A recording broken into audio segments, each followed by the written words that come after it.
नमस्कार। आज हम सब मिलकर एक बहुत लंबे सफर पर निकल रहे हैं, एक ऐसी कहानी को समझने के लिए जो हजारों सालों में फैली हुई है। ये कहानी है भारत की। तो सवाल ये उठता है कि इतने विशाल और गहरे इतिहास को, मतलब इतने सारे साम्राज्यों, विचारों और लोगों की कहानी को आखिर समझा कैसे जाए। इसका जवाब जानते क्या है? एक शानदार कालीन या टैपेस्ट्री की तरह हम इतिहास के हर दौर को एक धागे की तरह देखेंगे और फिर समझेंगे कि कैसे इन हजारों धागों ने मिलकर आज के भारत का पूरा ताना बाना बुना है। तो चलिए शुरू करते हैं। हमारी कहानी के जो पहले धागे हैं वो हमें समय में बहुत बहुत पीछे ले जाते हैं, उस दौर में जहां इस धरती पर पहली महान सभ्यताओं की नींव रखी जा रही थी। ये दो शुरुआती दौर हैं। पहला सिंधु घाटी सभ्यता, जो लगभग 2600 ईसा पूर्व में अपने चरम पर थी, और फिर उसके बाद आया वैदिक काल, जिसकी शुरुआत करीब 1500 ईसा पूर्व में हुई।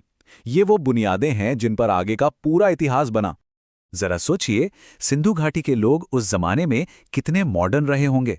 उनके शहर जैसे हड़प्पा और मोहनजोदड़ो आज के मॉडर्न शहरों की तरह एकदम ग्रिड सिस्टम पर पूरी प्लानिंग के साथ बनाए गए थे।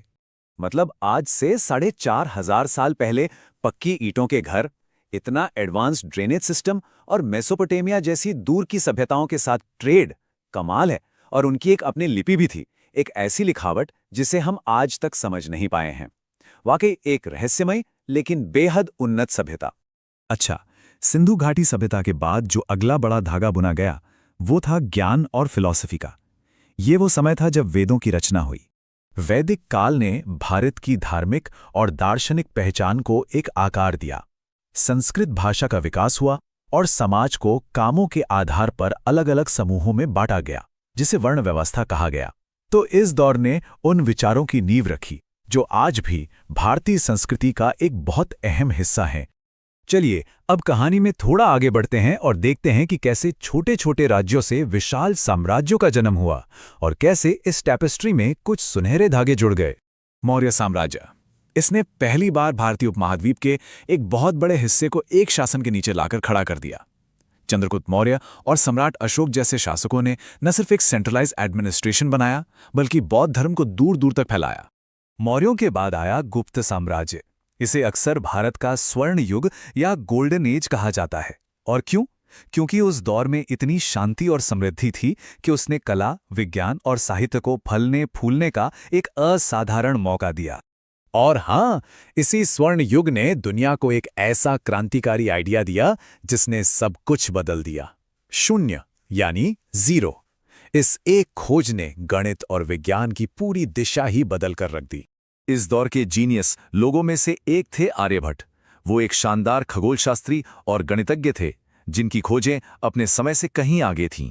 और जहां एक तरफ विज्ञान चमक रहा था, तो वहीं साहित्य भी किसी से पीछे नहीं था। कालिदास जैसे कवियों और नाटककारों ने ऐसी रचनाएं की जिन्हें आज भी भारतीय साहित्य का गौरव माना जाता है। अब हमारी कहानी आ पहुंचती है मध्यकाल में। ये वो दौर था जब उत्तर से आए नए विचारों और संस्कृतियों ने इस टैपेस्ट्री में बिल्कुल नए रंग और पैटर्न भर दिए। दिल्ली सल्तनत और फिर मुगल साम्राज्य के दौर में भारत एक नए कल्चरल संगम का गवाह बना। इस्लामी वास्तुकला और फारसी संस्कृति का भारतीय परंपराओं के साथ एक खूबसूरत मेल हुआ। इससे न सिर्फ ताजमहल जैसी बेमिसाल इमारतें बनी, बल्कि संगीत, खानपान और भाषा में भी एक नई गंगा जमुनी तहजीब ने जन्म लिया। अब हम इतिहास के एक बहुत ही कॉम्प्लेक्स दौर में पहुंचते हैं। ये यूरोपीय ताकतों के आने और ब्रिटिश राज की स्थापना का समय था। एक ऐसा धागा जिसने कहानी को हमेशा हमेशा के लिए बदल दिया। ब्रिटिश राज का जो असर था वो एक सिक्के के दो पहलुओं जैसा था। एक तरफ रेलवे, डाक व्यवस्था और मॉडर्न एजुकेशन सिस्टम जैसी चीजें बनी, लेकिन दूसरी तरफ औपनिवेशिक शोषण भी था। एक ऐसा शोषण जिसने भारत के संसाधनों को निचोड़ा, और इसी के विरोध में आज़ादी के लिए एक ऐसा जन आंदोलन खड़ा हुआ जिसकी मिसाल मिलना वाकई मुश्किल है। और फिर उस लंबे संघर्ष के बाद हमारी टैपेस्ट्री का सबसे नया और सबसे वाइब्रेंट हिस्सा बुना जाना शुरू हुआ, आज़ाद भारत की कहानी। 1947 के बाद भारत ने एक लोकतांत्रिक व्यवस्था और एक मजबूत संविधान की नींव रखी। साइंस और टेक्नोलॉजी में तेजी से तरक्की की और धीरे धीरे एक ग्लोबल पावर के रूप में अपनी पहचान बनाई। तो सिंधु घाटी के उन प्लैंड शहरों से लेकर वेदों के ज्ञान तक, साम्राज्यों के स्वर्ण युग, सल्तनतों की कला और स्वतंत्रता संग्राम के बलिदान तक। ये है भारत की कहानी, जो हजारों अलग-अलग धागों से मिलकर बनी है। और ये सब हमें आज के सबसे बड़े सवाल पर लाकर खड़ा करता है। इस विशाल और जटिल टैपेस्ट्री में, जिसे हम भारत कहते हैं, क्या लगता है आज कौन सा धागा सबसे ज्यादा मायने रखता है? ये सोचने के लिए एक बहुत जरूरी सवाल है